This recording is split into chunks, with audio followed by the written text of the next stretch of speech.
We now have panel discussion that will put the spotlight on From Pledges to Progress, Building Measurable DEI Outcomes. Okay, ladies and gentlemen, please put our hands together and let's welcome on stage our distinguished panelists. She is head DE&I Reliance Retail Limited. Please put your hands together and welcome on stage Bani Sushil Khurana.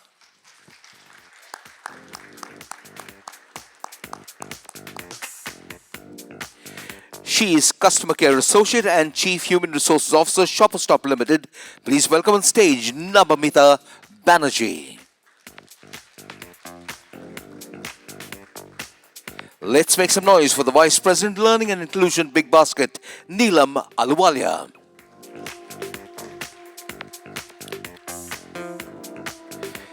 She is General Manager, HR Nexus Select Malls. Let's raise a cheer for Maya Fuke.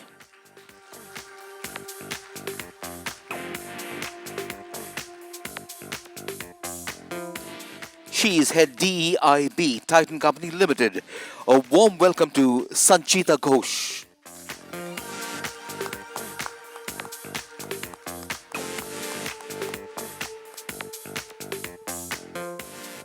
Ladies and gentlemen, yesterday was International Men's Day, and he was pampered, indulged in, and spoiled. Today he gets it back from a panel of 6 women. Please welcome our moderator, Director Research, Good Business Lab, Smit Gade.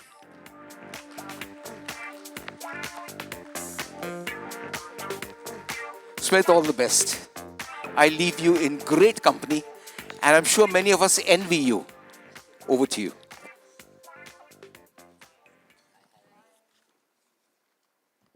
Hi. Hello, is this audible?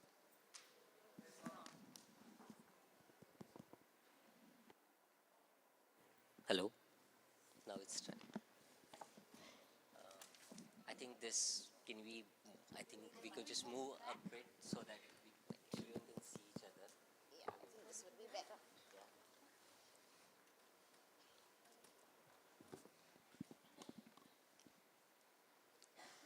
I mean, I want you to talk to each other much more, so I think this hopefully is better, right? So, and good morning, everyone. Thanks, everyone, to be here.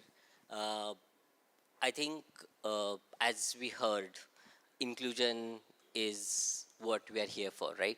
And when I was kind of thinking, I'm a researcher who thinks about a lot of problems, but now we have people who have solutions to many of these problems. So I really look forward to this discussion.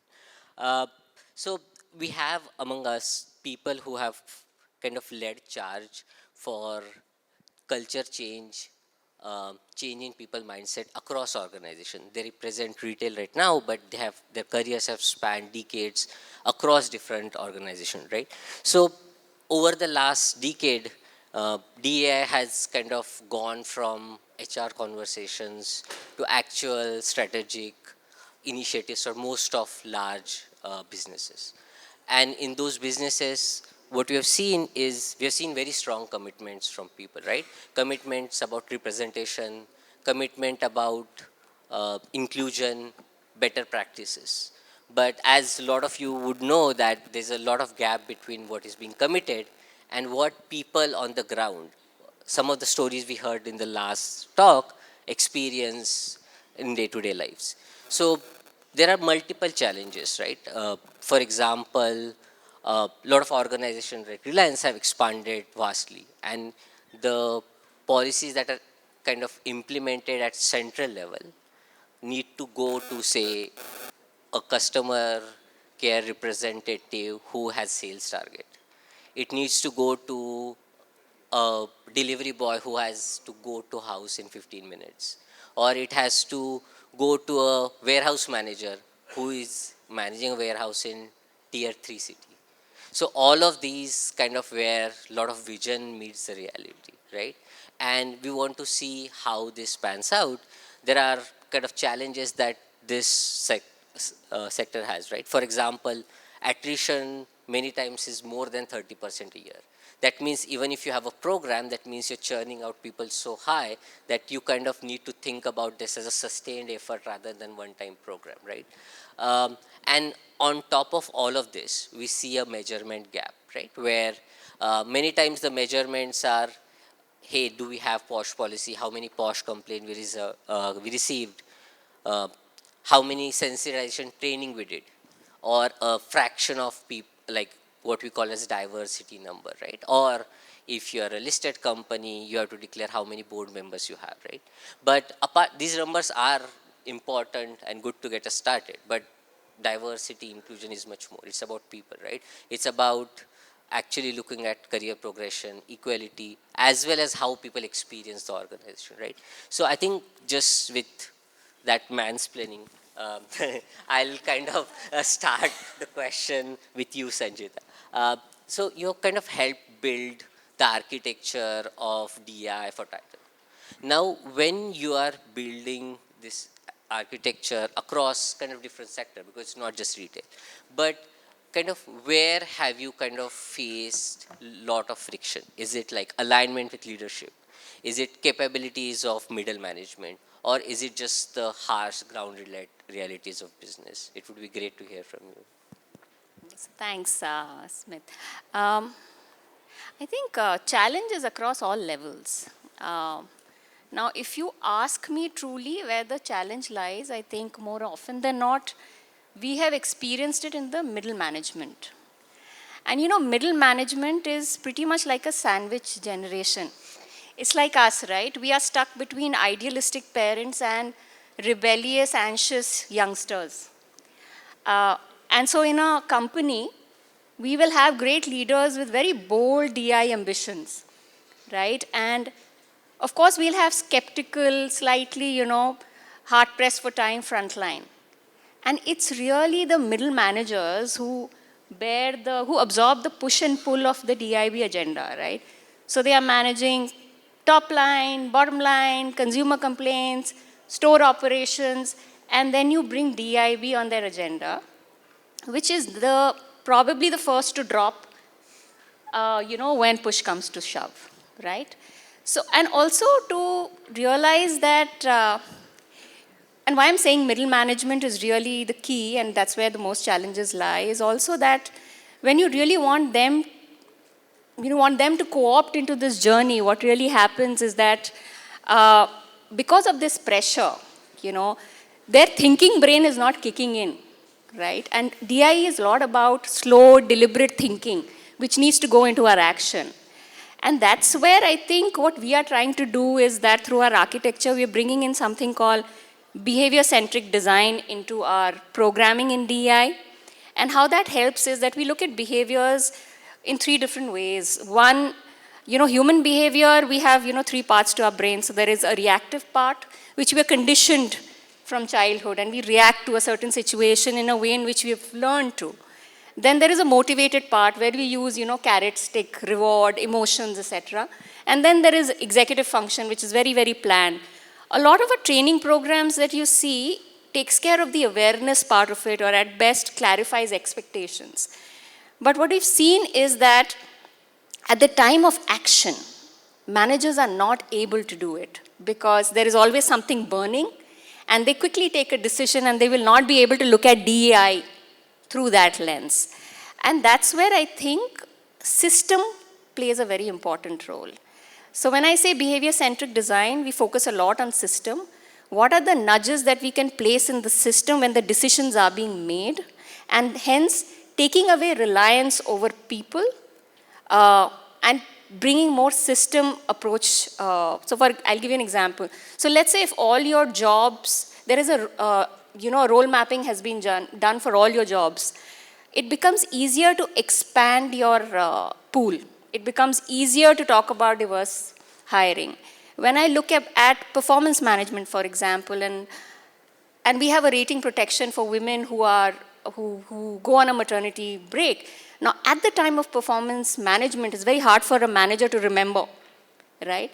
But it's very important to place a nudge in the system for them to know that this should not be missed. Again, you know, like in career development, promotions, rating conversations, before that, calibration, there is a very, very clear approach, and bringing in again that system nudge to say, hey, look at not who's getting promoted, but look at the list who is not getting promoted, who is getting the lowest ratings. Are the people who are not getting promoted sitting in a particular cohort?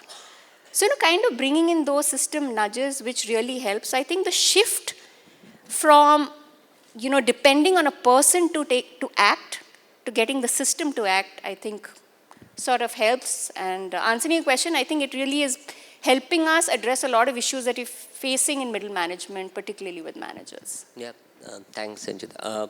I'll just come to you as a next question. You're a coach, and have you seen kind of specific mindset barriers that kind of middle managers specifically face about DI? And if you have some example or something from you've done, that would be really helpful.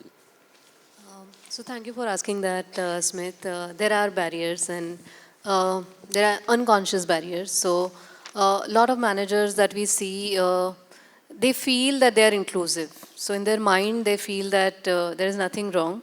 But what happens is that this blind spot really avoids the examination that they should do. So when it comes to, they roster the shift timings, or whenever they are allocating work, or whenever they are having the growth conversation, so to say, this bias seeps in. Other than that, there is also what we experience, and largely in frontline, when they have just become managers and they have just started handling these kind of conversations. What happens is that they may have 1 or 2 SHI members in their teams, or 1 female member in a group of 10. They avoid having a conversation with a fear that they may say something wrong. And I think that really is not good, and then it really leads to having more problems. And I think third, which we have seen and which we still see in spite of having 600 diverse workforce in our company, is that there are a lot of people who think that they have to choose between productivity and inclusion. So it's either or. And if they opt for inclusion, it may reduce the space or speed of the operation, and also impact the output. So they may feel that ye kar lenge, lekin after we achieve certain goals. So I think for them to understand it is and with lot of stories, I think after 19 malls, we have a lot of good success stories to talk about, pattern testimonials that this works. This has improved our productivity and improved our retention rates. Somewhere I think we have crossed the bridge to overcome some of those barriers, is what I would say. Thanks. I'll just shift some of the orders, but Nabamita, I think one question to you, because I'm just trying to think about this productivity angle, is kind of thinking about shopper stop, which is kind of growing, transforming. How do you see like some of these changes that you have probably instituted, say you are different sort of organization, different footprint, how has that kind of some of these things which have stuck on, especially with kind of the strong pride community that you have, and how does that relate to kind of talking about business performance, and if you can talk about it as well.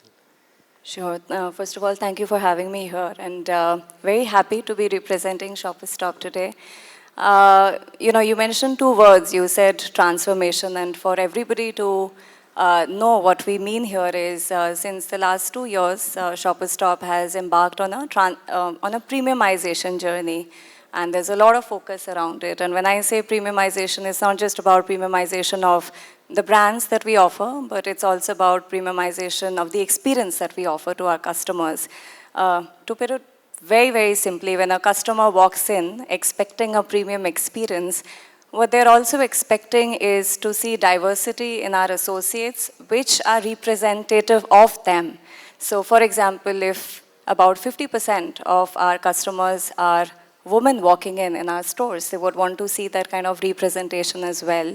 And yes, we are working towards that. And while at entry associate levels, it's an easier task, I think at the store leadership levels is where we see a challenge in the supply. And we are being intentional about increasing that, whether it's through internal bench or through external. So that's one. I think the second thing, when our customers come in, they're also want to associate with a brand which stands for purpose and inclusion, and our PWD associates, and we have a great representation there, again add so much of customer love. And even if you look at their the high performer distribution in our PWD talent base, it actually is much more than what we have in our overall talent base. And I feel the third thing, so Shoppers Stop is a destination for young families. So when they walk in, they're very delighted to see the intergenerational diversity that is there at our store. So you meet an associate who's over 2 decades of experience working alongside an associate who probably has just 2 months. And I think what weaves all of this together is the belongingness that we create, and that translates to customer experience. You also mentioned growth, and when we say growth, it's not about just growing profitably, it's also about growing different businesses, the other business categories that we have, like beauty. So apart from 120 department stores, we have around 75 odd standalone beauty and SSP stores. And there, if we talk about DEI practices, around 10% of that population are from our Pride community. And when we look at beauty as an industry, we see a lot of expertise lying in members of the Pride community, because they're known to be more open to experimentation, exploration, and expression that cuts across the gender boundaries. And I think that works beautifully in the beauty industry. So again, we are trying to nurture our Pride community members through inclusive practices here. And we also have Intune, which is a value chain format, and for that, which is concentrated more in tier 2, tier 3 cities. And there, while we're also looking at bringing in more women who are keen to work in retail, we are also experimenting on different employment models, whether it's full-time, part-time, or apprentice. So that's another kind of diversity. So I would say it's one, of course, it is in sync with the growth and transformation journey that we're talking about, but it also strengthens and supplements the businesses like I spoke about. Can you talk about some of the challenges that you're facing while you're trying to attempt this integration? Challenges, well, yes, like I said, if you have 50% of your customers walking in a department store, customers increasingly are expecting the same representation in our associates who serve them.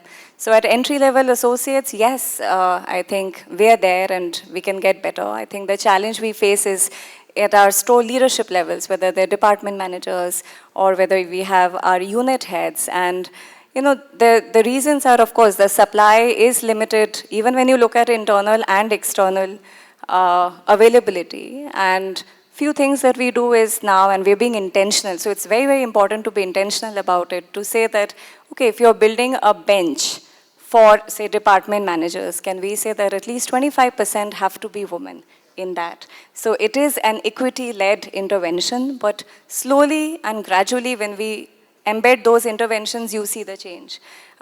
Similarly, when we are looking at external pool, instead of reacting, okay, there's an attrition, so let us hire.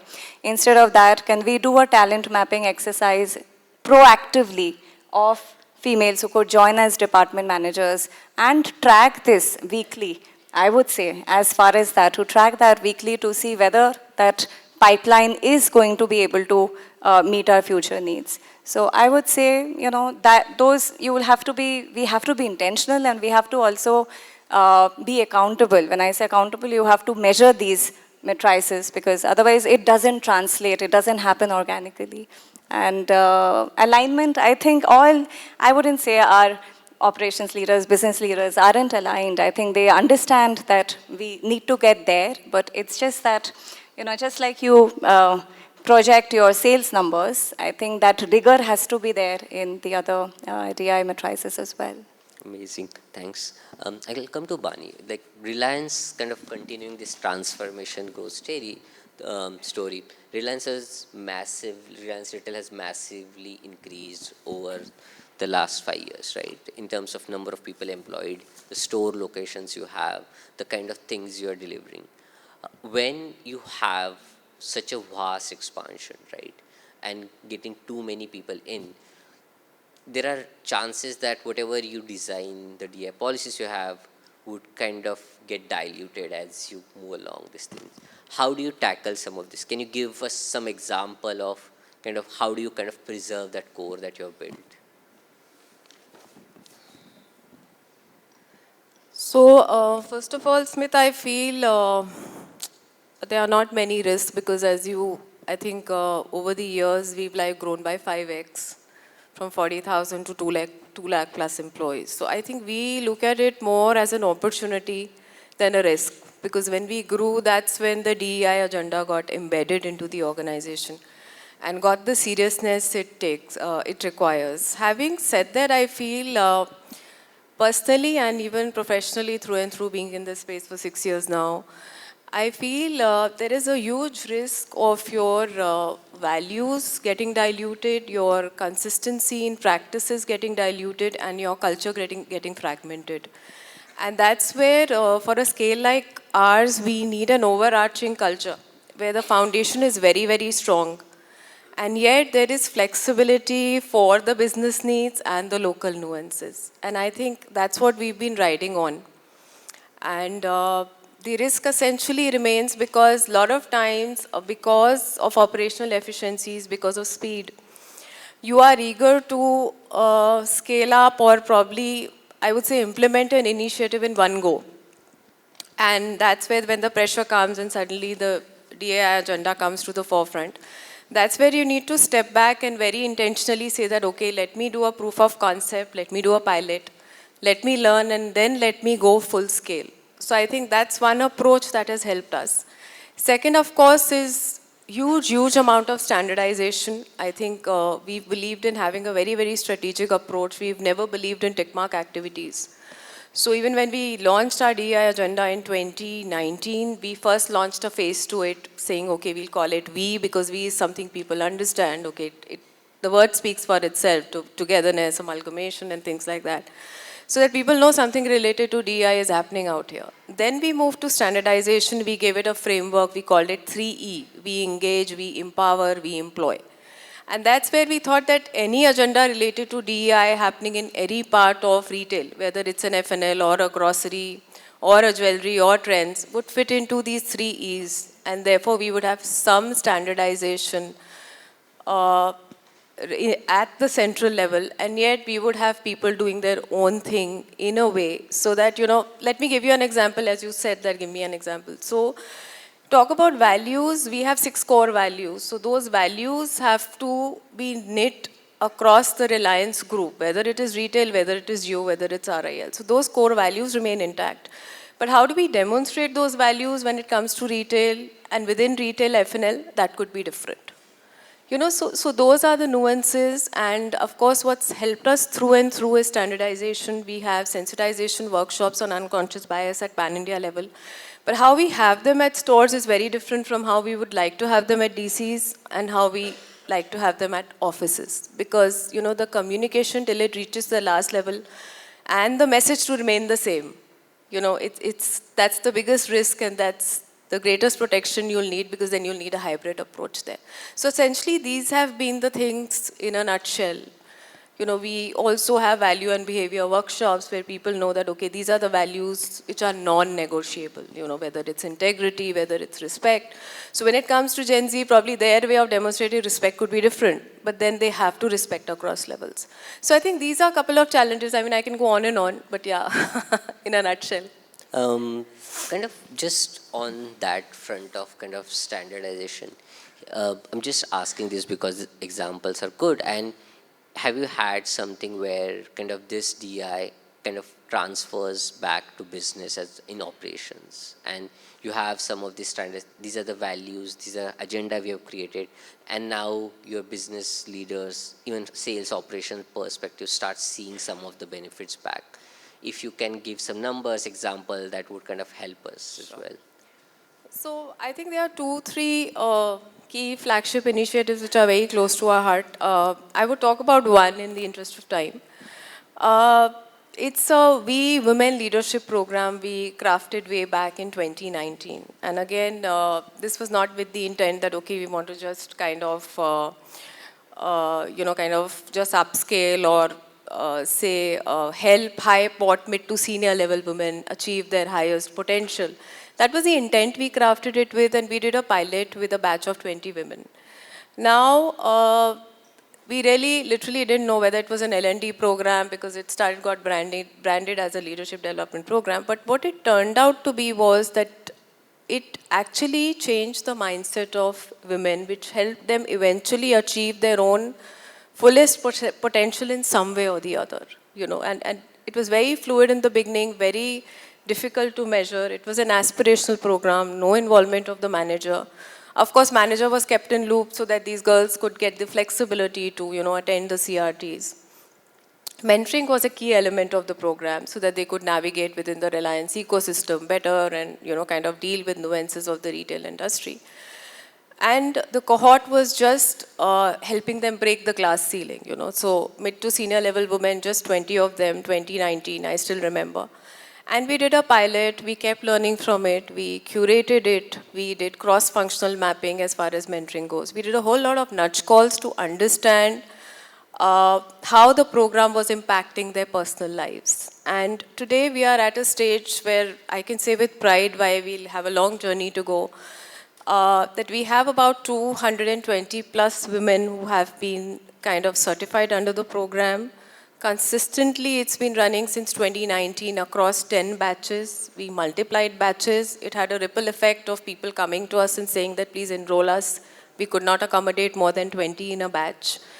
And that's where the program started speaking for itself. 57% got promoted. Since you spoke about stats, it was not because of the program, but in spite of the program. Managers came back to us and said that, we see a lot of difference in their confidence, the way they walk, the way they talk, the way they brand themselves. They are able to make elevator pitches in front of CEOs, and they wanted to give them additional responsibilities. What we did this year, and fingers crossed, again a POC pilot, and that we introduced it for the early stages as well for a fast-track career development, both at the stores and at the NHQ, because we thought that this will eventually take us to again reaching the glass ceiling much faster. So I think that's one initiative which has definitely added to more women getting promoted indirectly and getting a seat on the table. Yeah, thanks a lot. I'll come to Maya because I think the main thing about this is they are kind of one organization controlling it.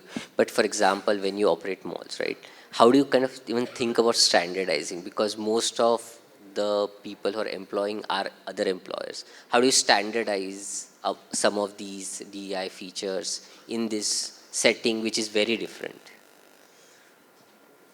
So as you mentioned that very different socio-cultural backdrop which we have to handle when we talk about the DEI, and I think the hardest part to standardize more than diversity, it is the I part, which is the inclusion.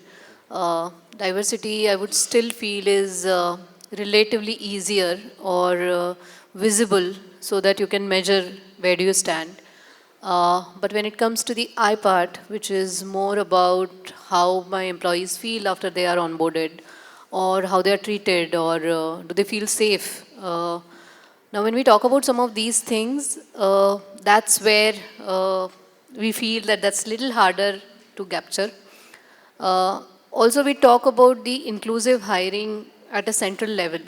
But when we go down, what happens is that we are actually talking to different contractors who are deploying people in different states, including tier 2 and tier 3 specifically to talk about. Their maturity levels when it comes to DEI, their standards of maintaining the representation mix, and then driving our agenda, which would be that get these many numbers and ensure this much of trainings are done. That's where we feel that one size fit doesn't work. So for some places, it's success stories. At some places, it is the data we want to show. At some places, we want to drive with an intent saying that there has been a pattern and these are working well. And then you incentivize some of these things. So I think that different strokes for different folks, that approach has helped us. Getting people in at this stage, we still feel is an easier part. But once they are onboarded, how do we really create that inclusion is somewhere I think our lot of focus goes into. And to do that, then there are sensitization programs in regional languages. There are different biases, and so we don't use the standard modules. So we really study that if we are delivering a program in North, what are some of the typical activities which they noticed as part of their grievance report or as part of the recent complaints that they received. And we try and get those reiterated. So what happens is that those patterns that we experienced, that gets pushed back as part of the modules. So I think that some of the customizations is something that have helped us. But I think ultimately to answer what you asked, humanizing this behavior collectively, because it is nothing but the culture that we are talking about, is the hardest part to standardize. And that's where I think the major focus goes into. Yeah, just coming to Neelam, a big basket hires a lot of gig workers, right? And that's like high attrition, very churn force, very different, very distributed. How are you trying to kind of think about diversity in there, but also kind of how does learning or trainings help in this? And it would be great if you could give some of the examples that you have tried. So I'll start with an example.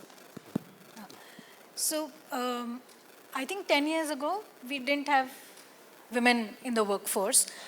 And there were a couple of problems that we were facing. So what happens in e-commerce is that, and I'm sure in all retail, that absenteeism, attrition is very high. But in our case, especially if people don't turn up tomorrow morning, there is no packing happening, there is no picking happening, there is no labeling happening, and hence I will struggle to deliver the orders. Right now, that's a customer loss for me, because if he doesn't get his order, he may not place the next order. Also, if I can't predict my attrition or absenteeism next day, then it's very difficult to roster and also see how many slots do I need tomorrow, right? Now, these are basic problems that we were dealing with, and we thought that, and this is, I don't know where does this idea come from, but we said, can we hire some women? And there was a lot of pushback, and nobody said no, but nobody entertained me also. So there was this one leader from Pune who said, I may not go ahead and hire delivery partners, but can we hire some women at the store, at the warehouses, because they're big and closer to, I have more control there. And so we hired from the nearby villages, we got 30 women there. First month, no attrition, nobody left. And there was no absenteeism. They were there. 9:30, they would come. 8:30 for their shift, they would come. The only problem was the productivity was almost 60 to 70%. Now, that's also a problem. They're there but not picking, which means anyways I'm not delivering to the customers. So we're thinking, sahi hai, galat hai, how do we do? But we continued. Second month, again, no attrition, no absenteeism. And even if there was absenteeism, it was informed absenteeism. The productivity went up to 80%, 85%. But the men were already at 95, 97% performing.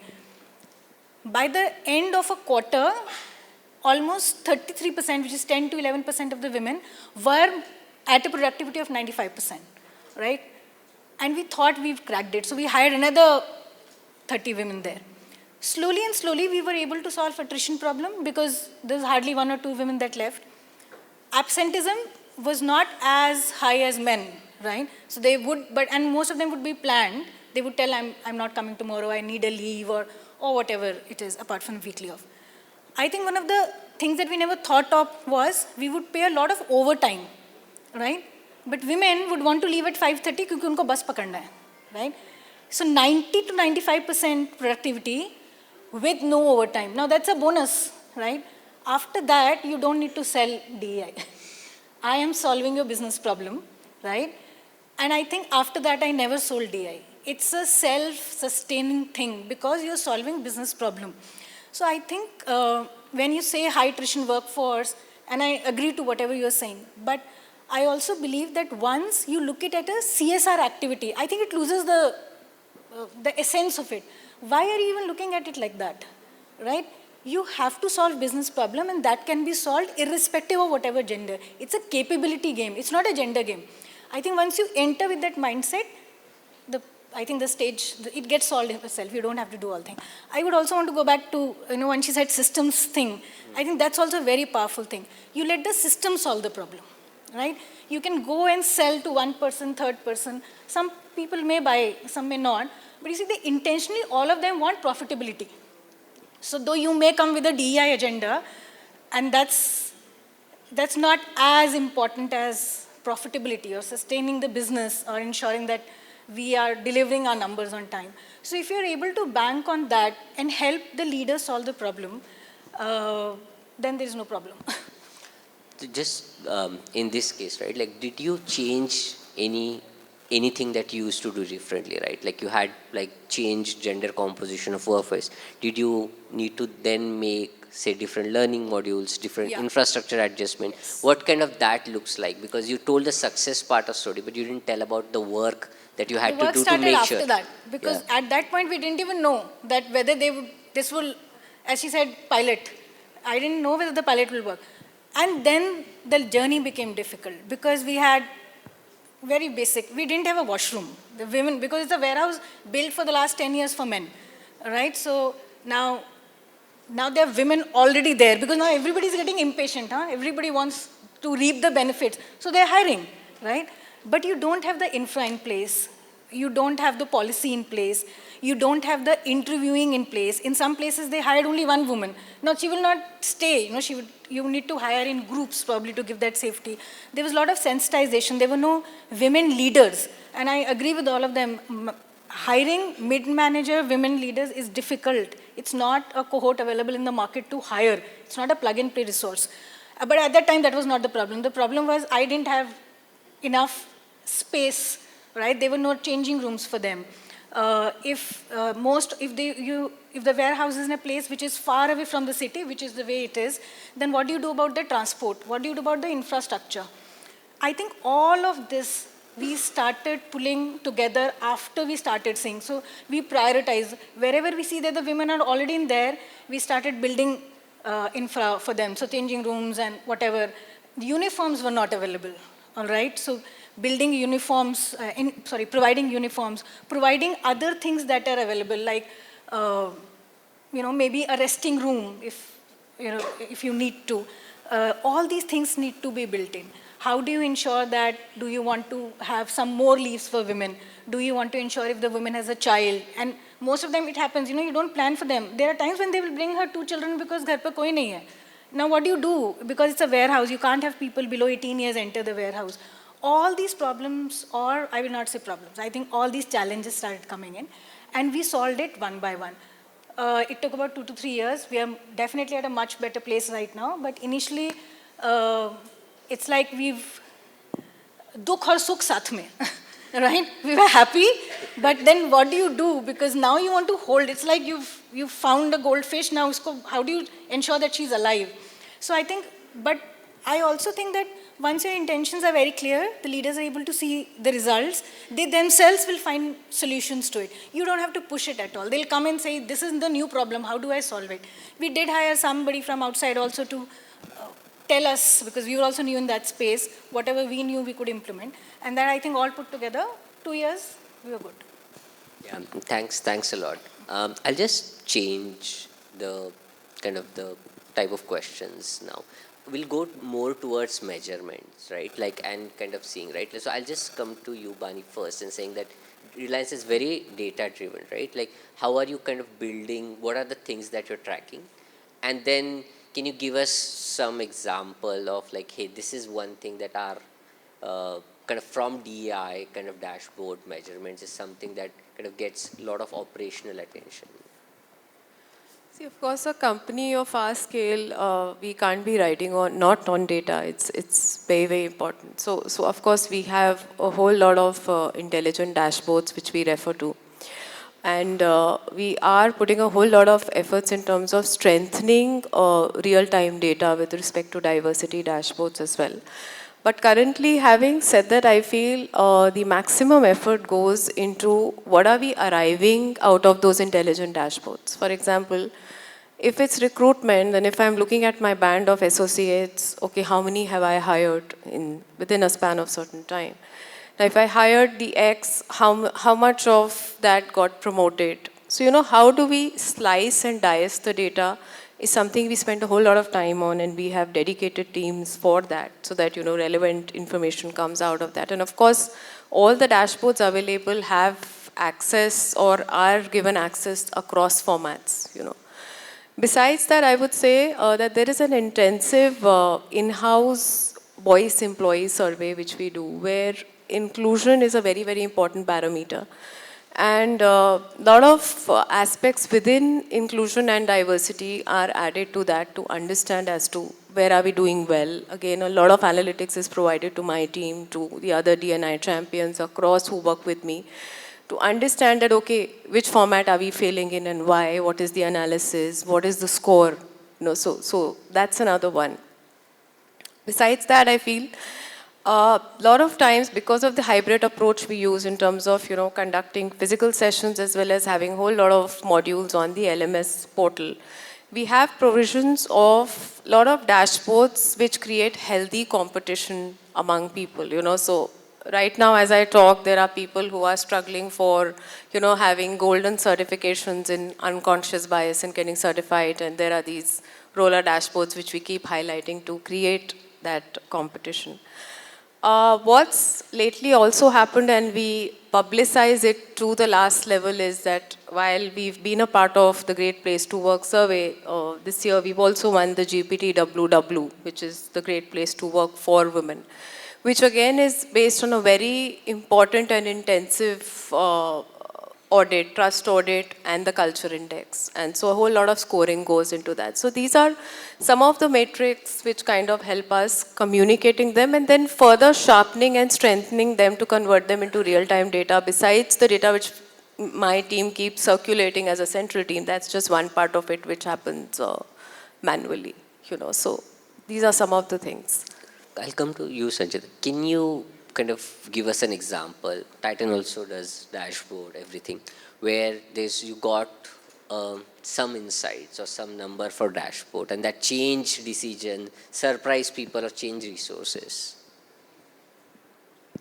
Okay, so Titan doesn't have the problem of entry-level roles in terms of gender representation in the entry-level roles.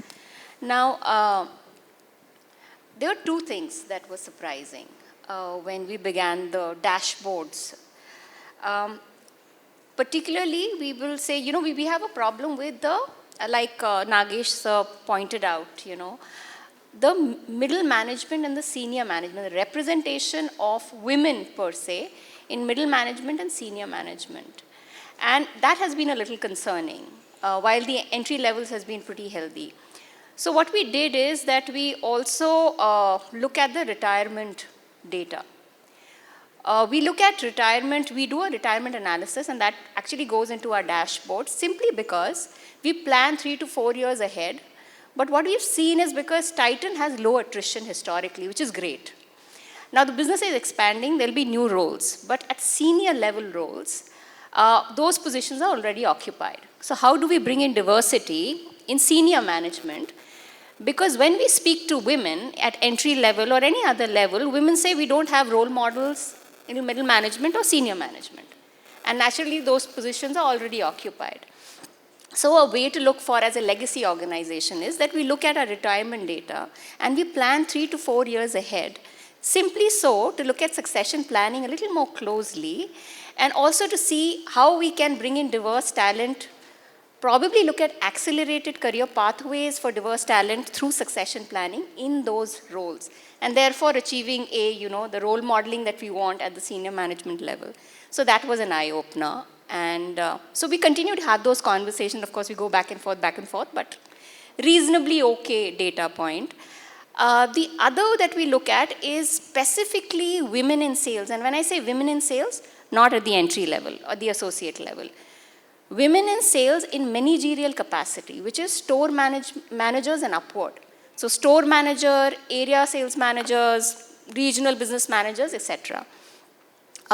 Business managers. So what happens is when we look at that math, we look at the numbers, more often than not, leadership would say, oh, you know what, we have so many women, how can we not have women in, in managerial levels? But when we go back with data saying, there is a very significantly low number in managerial capacity, in black and white, that does change the nature of the conversations that we are having with business leaders. It forces them to look at it and question that why, even though there is a healthy number coming in at the entry level, what is coming in the way of women becoming store managers, business managers? And that, therefore, of course, there are a lot of productive conversations, and also I'm able to get a lot of sponsorship from business. I'm able to kind of develop policies, programs, will therefore helping the women grow in their careers in sales. Now, I'll give you 2-3 examples. One big example was that women don't want to opt for a career in sales because they need to travel. In an ABM role, in an RBM role, they're expected to travel. Now, women who are typically the primary caregivers wouldn't like to take on a job which has a travel component. Particularly when women, turn mothers, they would want to step away and take on non-core roles, desk jobs, because that's just so easier.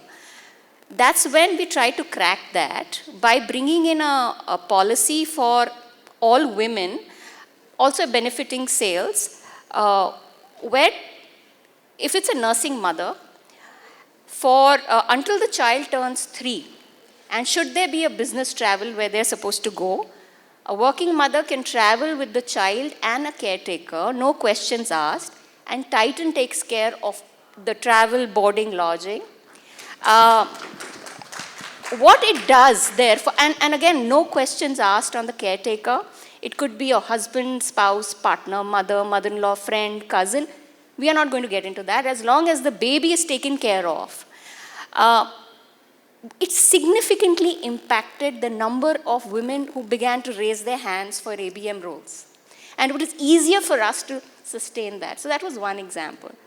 Now, what are the other things that we do is role modeling.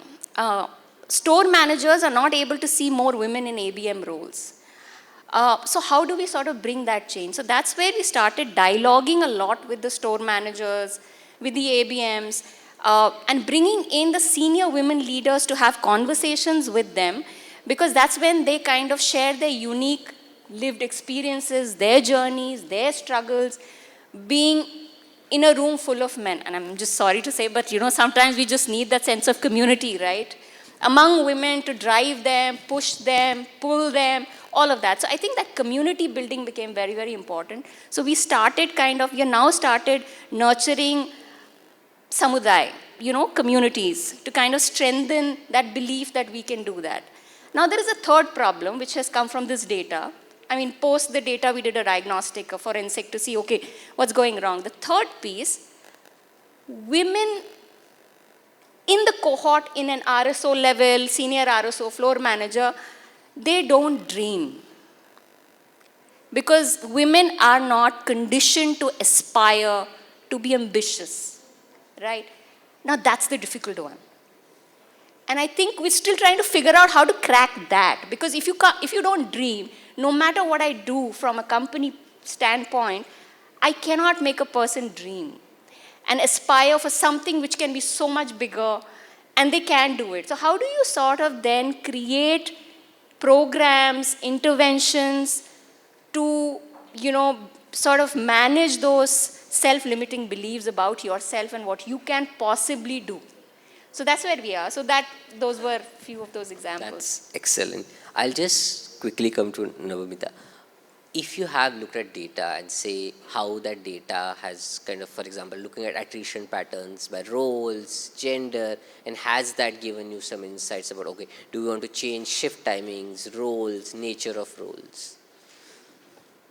Yeah, data gives us everything in a way, and as long as we're looking at it in the right way and interpreting it in the right way. Like I said, as simple as it can get, if you have almost 50% of customers as women walking in, and if your data says that, we are at a 20% or 15%, that itself is an insight to start actioning. But I think we also need to work on predictive data, and I'm sure a lot of organizations already have that intelligence to say that, okay, what would be my woman attrition look like in a store that opens up? How many maximum females, considering their shift timings and work hour restrictions with transportation requirements in a dispersed retail environment, how many women can you actually accommodate in different shifts? How many women are moving to the next role? So when you take all these three aspects, you actually are able to arrive at, okay, what is my requirement that I need to fill? And then, of course, I feel, there are today enough and more sourcing channels to be able to cater to that. But, I know we are speaking about data. That's important. Having policies that are inclusive is important, but what I really believe in is, and all our panelists here spoke about amazing policies, and I can tell you today, most organizations have these, have all of this. But I think at the leadership level, right, and I'm talking here about even board members and the leadership team there, if they are not inclusive, and if they don't have that mindset, policies can be there but not adopted or practiced. So I think, what are our hiring tools? Are we checking when we interact with the leadership and when we are evaluating them for a role? Are we asking the right questions to see whether they are inclusive? And when I say inclusive, simple, empathy, compassion. And do they believe that there's no conflict between running a business profitably and doing the right thing? And I feel as long as we have them, we don't need, beyond a certain point, case studies to show how these underrepresentative groups bring value to the table. I've not seen a case study of how men are contributing to higher numbers in business. So I think, we need to look at, I think, people as skills and capabilities and how they can, plug in the capability requirement of the organization and the future skills. And I think with that lens, whether you're a man, woman, any other gender, any disability, in the diversity spectrum, generational diversity, it doesn't matter anymore. So, yeah. Have you ever used data or measurement tools to hold somebody accountable in some of the Yes, things? I think the first requirement is to have shared goals in the leadership team. It is not for HR to carry goals around, gender representation or, PWD representation. It should sit in the goal sheet of our, say, operations leaders and our functional leaders. It starts from there. The accountability starts from there. What gets measured does get delivered. That's one. Two, when we are appraising talent or when we are reviewing, it's not just the what, it's also the how. So the conversation by a manager to his or her team members needs to be around, okay, you've met your targets, but, have you been able to meet the targets with an inclusive talent base? Have you been able to meet those targets with an engaged talent base? So, say, your engagement level scores or your representation scores should also sit in the goal sheet of your store leaders. And I think when that happens, and again, it's about equipping the leaders to have the right conversations with their teams when they're reviewing them. And that changes the way, that drives accountability and that changes behavior. So yeah. And also recognition, I think that's the last part. I really believe that you have to recognize inclusive leaders. When you recognize them, and of course the success stories, you have, again, there are more behaviors that I think get replicated. I just wanted to add to what she said, and a very beautiful thing, policies are good on paper. And as if you're in people function, we very quick with policies, right? And whatever we can, the best practices, etc. But I remember that when we were devising and we released our policy for women in sales, particularly for them to carry their infants and a caretaker on business travel, we faced significant backlash from managers. One of which was that they actually came to me and said, Madam, ab to sab ash karenge. So then you had to actually sit them down and say, which nursing mother कौन ऐश करता है 1 साल के बच्चे के साथ? I don't know, right? Which woman sleeps in the night because they have to get up so many times to nurse the baby? And also, to mind you, being sleepless, they have to show up at work next day, leaving the baby behind with the caretaker. तो कोई ऐश नहीं करता, right? But, we had to battle. Thankfully, after a course of about 2 years, we have 100% coverage, and all women who go on business travel, who have young children, take their babies. Now we, in fact, have mums who have teenagers. And teenagers are nasty, can't be left at home. You really need somebody to keep an eye on them. And babies, they don't miraculously disappear, right? They are there and they will just morph into different kinds of individuals, and you will have to just deal with whatever is thrown at you. So we have very senior managers who are now leading business development, sales. We give exceptional approvals for mums to travel with teenagers if the secondary caregiver or and now we all live in nuclear families. If the father is not available, if the nanny is not turned up, and you simply don't want to leave your teenager at home overnight wondering what they'll be up to, right? So we do, again, that's where inclusive leadership comes in. There are managers who will say, hey, you know what, just do it. And I'm asking you, just go for it. I know the policy does not exist, but make it happen. So we do it. Yeah, just throwing a curveball. If men are primary caretakers, what is your policy in that case for taking children? So we have a gender-neutral parent support policy. We no longer call it maternity leave and paternity leave. We have a primary caregiver leave and a secondary caregiver leave. And should a man choose to become a primary caregiver, they have access to the same policy and the benefits are the same. That's excellent. I'll quickly come to Maya. In terms of thinking about dashboard matrix, what are the metrics that you track in your case? Are you tracking about, hey, if I'm getting a brand in my mall, am I going to track how many kind of inclusive policies do they have? So I think our matrix got evolved over the period of time. What we were tracking 3 years back versus what we track now has shifted. So when we talk about, so at the bottom line, we say that there are 3 things. Whenever there is a new acquisition of a mall, there are 3 things that we want to focus on. One is the representation, how many diverse workforce that particular mall has.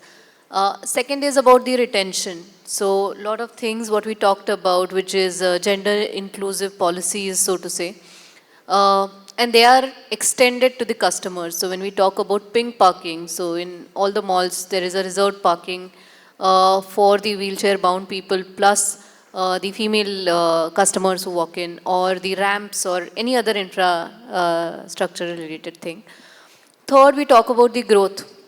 So they're there, they're working, but the way we talked about that the ambition is something which will not be at par the way you would see in the male employees that are there.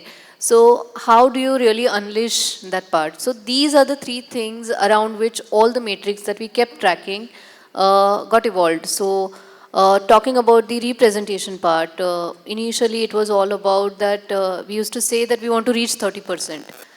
The language got transferred across malls and everyone started talking. But there were certain malls who were already 34, or there were certain malls who were at 15. Now having one target is good, but then that needs to be broken it down considering the context of each of the other location. When that happened, suddenly they realized that level-wise there is a skew. So what started happening is that we started questioning on the representation. Because of which they started measuring it. And when they started measuring it, they started monitoring whether they're able to see any shift. And I think that was the key, and that's how we improved it when it came to representation. When we talk about the retention part of it, of course, we started tracking male attrition, female attrition, which normally we do.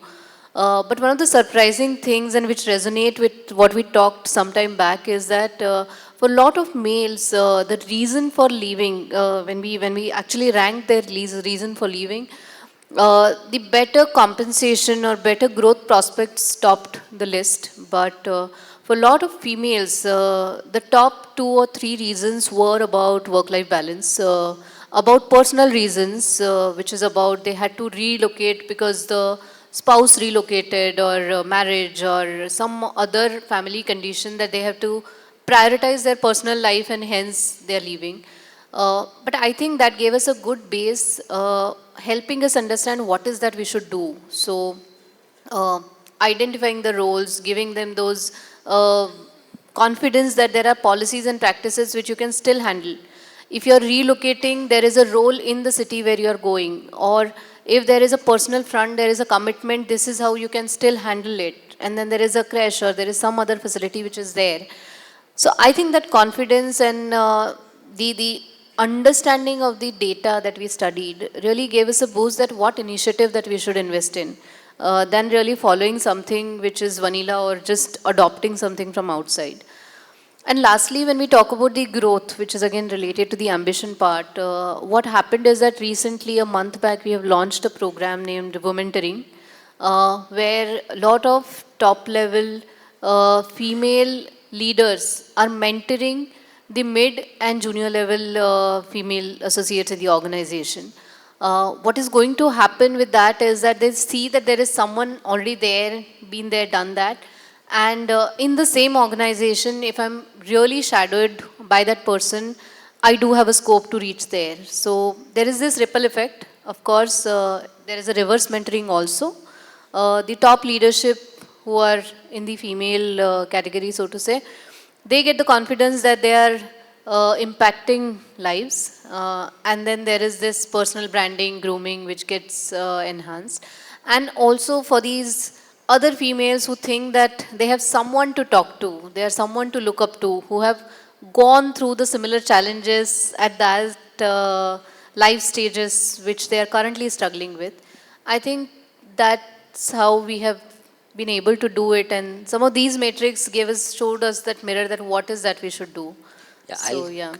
I just want to add a small point here, if you may allow me. I think while we all can keep looking at matrix and keep arriving at data, I think we as leaders have to get very, very cognizant about the fact that, you know, one part is that, okay, we are trying to increase the representation, whether it's for women, whether it's for PWDs or LGBTQs.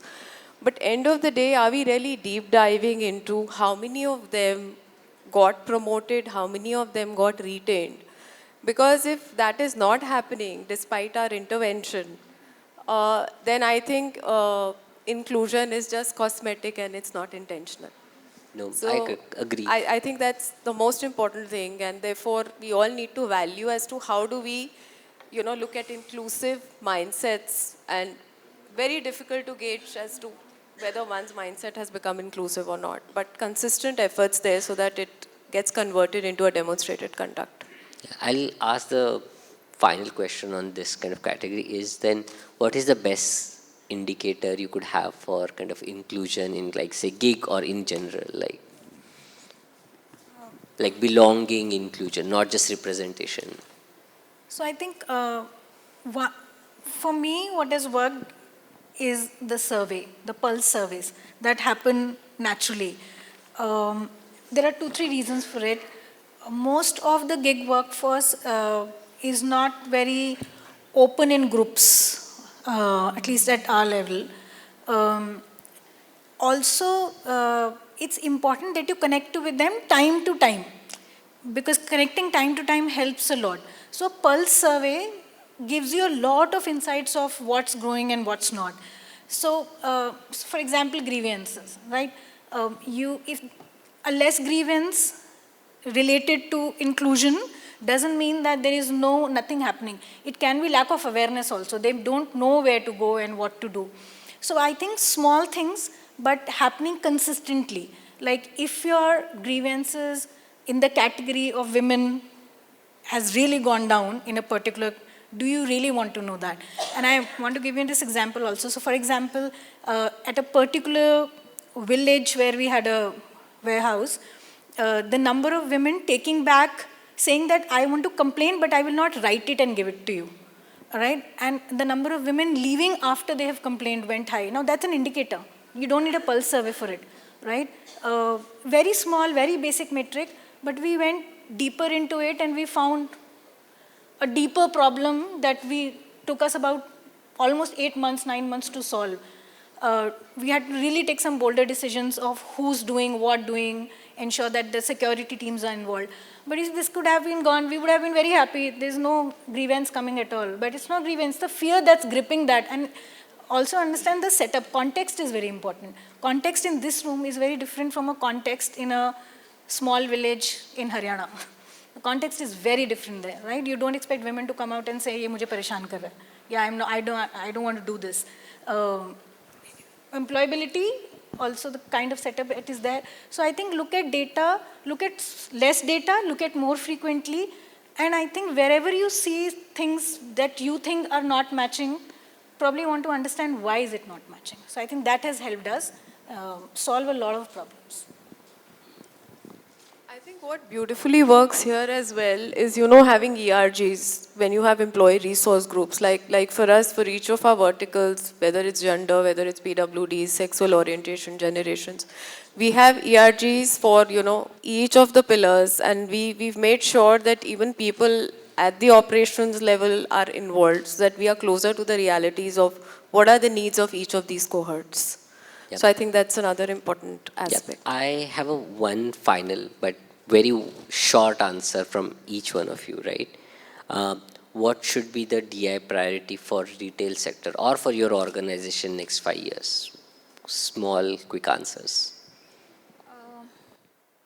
I think as retail, we have human connection, right? So, and we're constantly driving ourselves, creating premium consumer experiences. Now imagine creating premium consumer experiences on the back of depleted employee experience.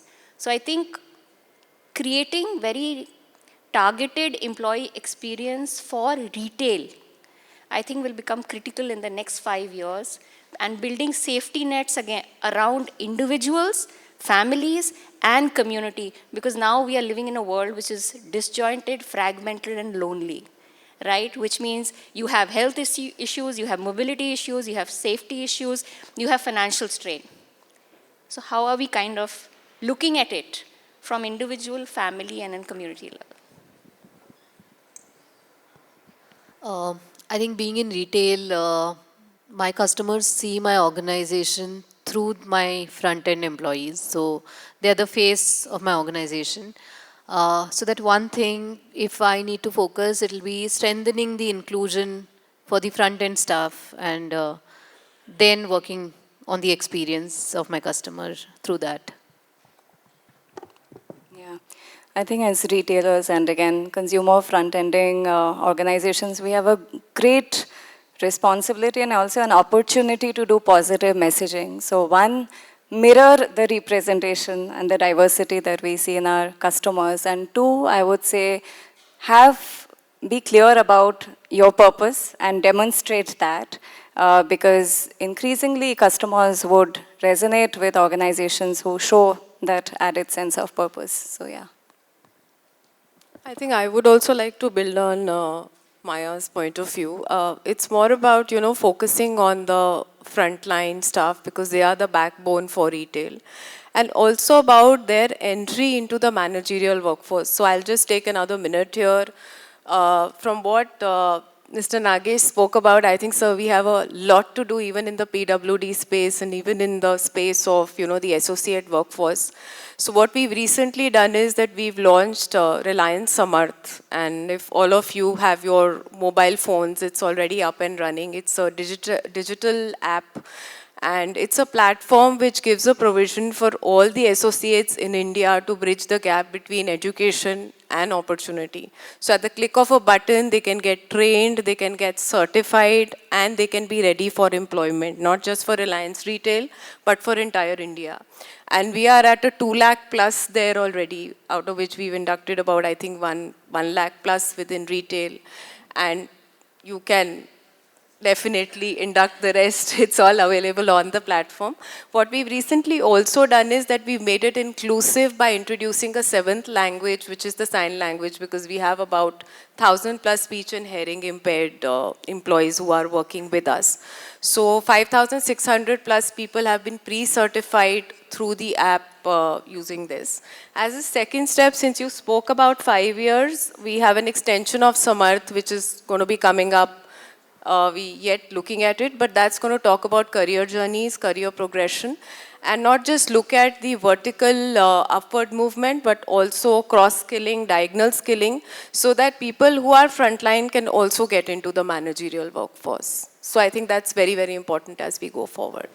Yeah. For us, I think for last couple of years, and we want to create unconscious mentoring. We want to have women leaders as supervisors and leaders, because the more they see, the more they're able to manifest, the more they're able to think, because it's not about a big basket or Tata, Titan, or maybe a Shoppers Stop. I think it's about an ecosystem which don't see women there.